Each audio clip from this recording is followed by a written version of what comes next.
2005. Jadi tata perayaan Ekaristi yang biasa kita gunakan hingga saat ini adalah tata perayaan Ekaristi tahun 2005, TPE 2005. Tentang pemberlakuannya, Kardinal dalam sesi launching TPE 2020 tersebut mengatakan bahwasanya masing-masing uskup mempunyai kewenangan untuk menentukan kapan TPE 2020 ini akan diterapkan di keuskupannya masing-masing.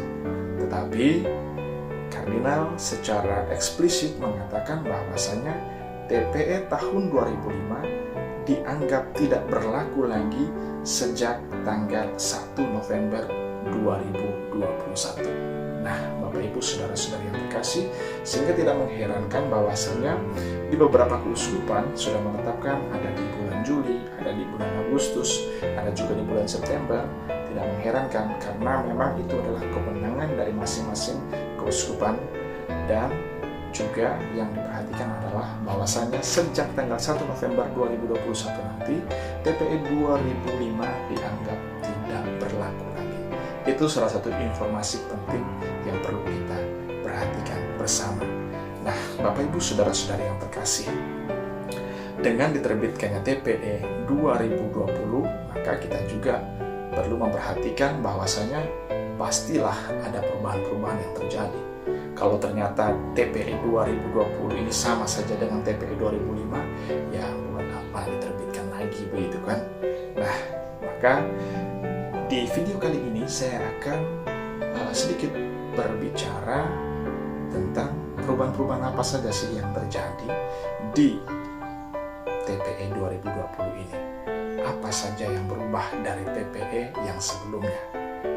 Hal-hal baru apa yang muncul di TPE 2020 ini? Nah, mari kita lihat bersama. Tetapi, Bapak Ibu Saudara-saudara yang terkasih, dalam video kali ini saya hanya akan berbicara tentang apa yang berubah di bagian ritus pembuka saja. Dan selanjutnya saya juga akan berbicara tentang apa yang berubah dari liturgi sabda, kemudian liturgi Ekaristi, dan juga ritus penutup. Jadi saya akan membahasnya bagian per bagian. Bapak Ibu Saudara-saudari yang terkasih, mari kita mulai dengan ritus pembuka. Dalam ritus pembuka itu, TPE tahun 2005 dan 2020 berbicara soal bagaimana perarakan masuk. Nah, dalam rubrik yang berkaitan dengan perarakan masuk, saya rasa tidak ada perubahan yang signifikan, hanya pembahasannya saja yang berbeda. Bahwasanya dalam TPE 2005 dikatakan imam dan para pelayan lainnya berarak menuju altar, menggabungkan diri dengan umat yang sudah berhimpun. Sementara dalam TPE tahun 2020, setelah umat berkumpul, imam bersama para pelayan berarak menuju altar diiringi dengan nyanyian berarakan masuk. Nah, itu hanya pembahasannya yang sedikit berbeda di sini. Nah, kemudian setelah itu dalam rubrik dibahas tentang urutan-urutan perarakan, urutan-urutan petugas yang akan berarak menuju altar.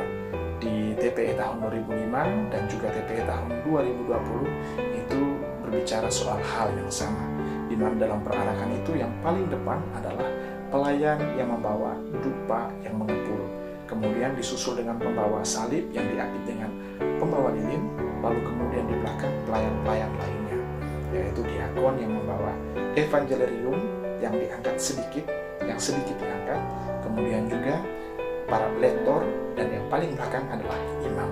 Itu dalam TPE 2005 dan TPE 2020 berbicara hal yang sama. Dan kemudian yang membedakan adalah ketika para imam dan para pelayan sampai di depan altar, dalam TPE 2005 itu dikatakan bahwa imam dan para pelayannya memberikan penghormatan, juga umat memberikan penghormatan yang sama bersama-sama dengan para imam dan para pelayannya. Sementara dalam TPE tahun 2020, ketika imam dan para pelayan sampai di depan altar, mereka memberikan penghormatan. Hanya itu saja. Dan diakon yang membawa evangelarium tidak perlu memberikan penghormatan dan langsung menuju ke depan altar untuk meletakkan evangelarium di tempat yang sudah disediakan di depan altar. Nah, itulah yang menjadi pembeda. Dan dalam TPI 2020 tidak dikatakan bahwa umat diwajibkan juga memberikan penghormatan bersama imam dan para pelayannya. Nah, 2005 atau TPI 2005 mengatakan ketika imam dan para pelayan memberi penghormatan, umat juga memberikan penghormatan. Walaupun dalam praktiknya memang kita jarang melakukan itu. Jadi sebenarnya kita sudah mendahului seperti itu. Ya, jadi begitu Bapak Ibu Saudara-saudara yang terkasih, berkaitan dengan perarakan masuk antara TPI tahun 2005 dan TPI tahun 2020. Dan selanjutnya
yaitu dan bersama rohmu.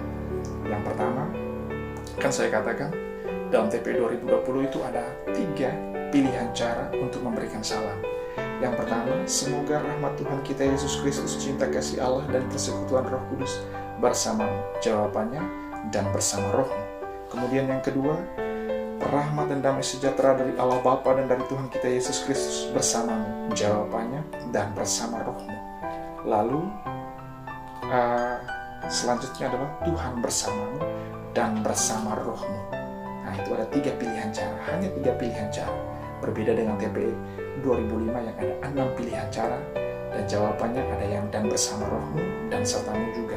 Nah, kalau dalam TPI 2020, apapun pilihan cara untuk memberikan salam, jawabannya sama, yaitu dan bersama rohmu. Dan juga untuk Bapak Uskup, itu salamnya adalah damai bagimu dan bersama rohmu. jawabannya sama dan bersama roh. Dan itulah yang berkaitan dengan perbedaan dalam memberikan salam. Jadi kalau dalam TPE yang lama itu ada 6 pilihan cara, 1 khusus untuk uskup, jadi ada 7.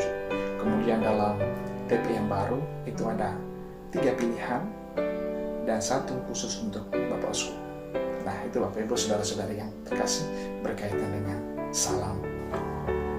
Selanjutnya berkaitan dengan pengantar. Dalam TPE 2005 dikatakan, dalam rubriknya dikatakan seperti ini.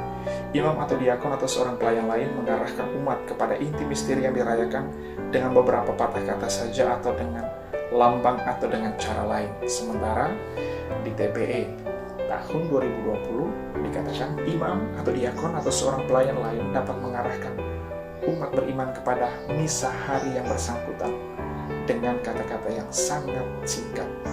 Jadi ini hanya perbedaan pilihan kata, perbedaan bahasa saja. Intinya sama, yakni bahwasanya dalam memberikan pengantar, pelayan, entah imam atau diakon yang memberikan kata pengantar, tujuannya adalah mengarahkan umat kepada misteri yang dirayakan pada hari yang bersangkutan. Dan dikatakan di sini secara tegas bahwa menyampaikannya dengan kata yang sangat singkat. Nah, Bapak Ibu, saudara-saudara yang terkasih, ini adalah bagiannya para imam. Dan selanjutnya adalah taubat.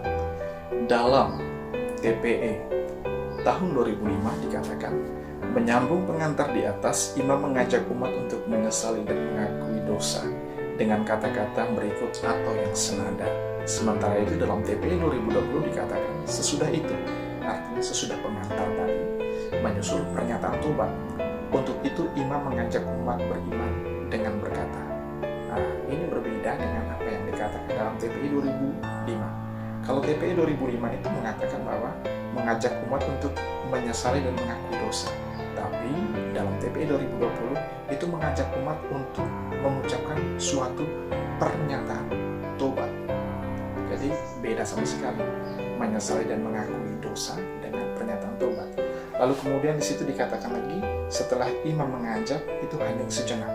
Hening sejenak, kemudian dalam TPE 2005 dikatakan seluruh umat mengakui dosa dengan salah satu doa tobat di bawah disertai sikap tobat. Sementara di TPE 2020 sesudah itu, setelah ajakan hening sejenak, sesudah itu semua bersama-sama mengucapkan rumusan pengakuan. Nah, jadi Bapak Ibu saudara-saudari yang terkasih, kalau dalam TPE 2005 itu pernyataan tobat itu dianggap seperti sebuah doa. Sementara di sini ini sebuah pernyataan, sebuah pengakuan. Nah, untuk sikap liturgisnya ketika tobat ini tadi dikatakan sebagai sebuah doa, benar itu berlutut. Jadi selama ini kita berlutut karena kita menganggap itu sebagai sebuah doa tobat. Ya kan dalam TPE-nya dikatakan akui dosa dengan salah satu doa tobat. Nah, maka kita berlutut. Tapi dalam TPE 2020 dikatakan sebagai sebuah pernyataan. Jadi untuk sikap yang tepat dalam mengucapkan sebuah pengakuan, sebuah pernyataan adalah berdiri. Jadi ketika kita melakukan atau mengucapkan pernyataan tobat, ya kita berdiri. Itu sikap yang tepat untuk melakukan sebuah pernyataan. Sama seperti aku percaya, itu bukan sebuah doa, tapi sebuah pengakuan, sebuah pernyataan iman. Maka kita berdiri. Nah itu yang berkaitan dengan tobat, sikap dan hal yang perlu kita perhatikan. Dan dalam TPE 2005 itu ada 4 pilihan cara. Cara 1 itu 1 pilihan saja. Cara 2 kita langsung lihat di TPE itu ada 4 pilihan cara. Jadi sudah cara 1 itu 1 pilihan, cara 2 itu ada 4 pilihan, cara 3 itu ada 5 pilihan, dan cara 4 itu ada 4 pilihan. Jadi totalnya adalah cara 4 tadi 3 itu 5, 9. Terus cara 2 itu 4, 13. Dan cara 1 itu ada 1. Jadi 14 pilihan cara. Sementara itu dalam TPE 2020 itu hanya 4 pilihan cara. Masing-masing pilihan cara hanya 1 pilihan saja. Jadi tidak ada turunan-turunan lagi, hanya 4 cara. Itu saja. Jadi itulah yang membedakan antara apa yang ada dalam TPE 2005 dan yang ada dalam TPE 2020. Tentang cara-caranya atau tentang rincian secara jelasnya, saya rasa baik kita melihatnya secara langsung. Bapak Ibu bisa melihat-lihat pilihan caranya, karena dari sekian banyak cara yang ada di dalam TPE tahun 2005, kita hanya menggunakan beberapa pilihan cara saja. Yang lain masih asing sekali buat kita. Sehingga saya rasa dalam TPE 2020 ini sangat baik karena disajikan hanya 4 pilihan cara. Karena juga walaupun banyak tapi jarang juga kita gunakan. Ya Bapak Ibu saudara-saudara yang terkasih, dan ini lebih sesuai dengan apa yang ada dalam Misale Romanum tahun 2002 dan juga tahun 2008. Selanjutnya setelah pernyataan tobat itu dilanjutkan dengan Tuhan kasihanilah. Tidak ada perbedaan berarti antara apa yang ditulis dalam TPE 2005 dan apa yang ditulis yang tertera dalam TPE 2020. Nah, bedanya adalah dalam TPE 2020 itu ada pola lagunya. Jadi Tuhan kasihanilah dalam TPE 2020 ini ada pola lagunya, sementara dalam TPE 2005 tidak ada pola lagunya. Selanjutnya setelah Tuhan kasihanilah adalah madah kemuliaan. Nah, tidak ada perbedaan berarti. Hanya saja dalam TPE 2005 itu tidak ada pola lagu untuk mengawali madah kemuliaan ini. Sementara di TPE 2020 itu ada beberapa pilihan pola untuk membuka madah kemuliaan ini. Jadi ada 1, 2, 3, 4, 5. Ada 5 pilihan pola lagu, dan pola-pola untuk mengawali madah kemuliaan ini disiapkan sesuai dengan tema atau misteri yang dirayakan. Di situ ada 6 pilihan pola lagu untuk mengawali madah kemuliaan, dan di sana ditulis secara jelas untuk masa Paskah, untuk hari Minggu biasa, untuk hari-hari raya dan hari pesta, untuk hari pesta Santa Perawan Maria, dan pada hari pesta para rasul. Jadi pola-pola lagu untuk mengawali madah kemuliaan, untuk perayaan-perayaan tertentu, untuk hari-hari Minggu biasa sudah disiapkan dalam TPE tahun 2020. Itu yang tidak ada dalam TPE 2005. Nah, kemudian selanjutnya adalah setelah madah kemuliaan itu dalam TPE 2005 setelah kemuliaan ada doa pembuka. Sementara di dalam TPE 2020 bukan disebut sebagai doa pembuka, tetapi disebut sebagai doa kolekta. Nah, jadi ada perubahan istilah di sini. Kalau dalam TPE 2005 disebut doa pembuka, sementara TPE 2020 disebut doa kolekta. Dan memang lebih tepat disebut dengan doa kolekta. Artinya bahwa kolekta ini kan mengoleksi dan mengumpulkan.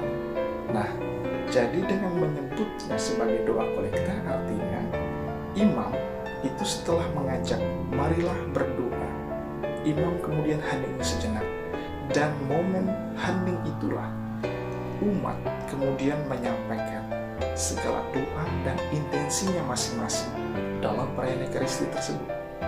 Nah, setelah hening sejenak di mana umat menyampaikan segala doa dan intensinya masing-masing, imam lalu menyatukan seluruh doa dan intensi dari umat itu dengan doa seluruh gereja.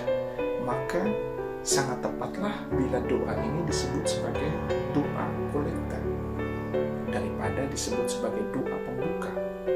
Nah, itulah yang menjadi pembeda antara ditulis dalam TP 2005 dan TP 2020 berkaitan dengan doa pembuka. Nah, jadi ada perubahan istilah dari doa pembuka kepada doa kolekta. Demikianlah sahabat Tuhan yang paling terkasih, pengalaman singkat kita terhadap tata perayaan Ekaristi tahun 2020, khususnya untuk ritus pembuka. Nantikan video selanjutnya, kita akan membahas tentang liturgi sabda. Kita akan sedikit mengenal apa saja sih perubahan yang telah terjadi dalam TP tahun 2020. Shalom, Tuhan Yesus memberkati. Terima kasih telah menonton video ini. Jangan lupa like, comment, share, and subscribe. Terima kasih.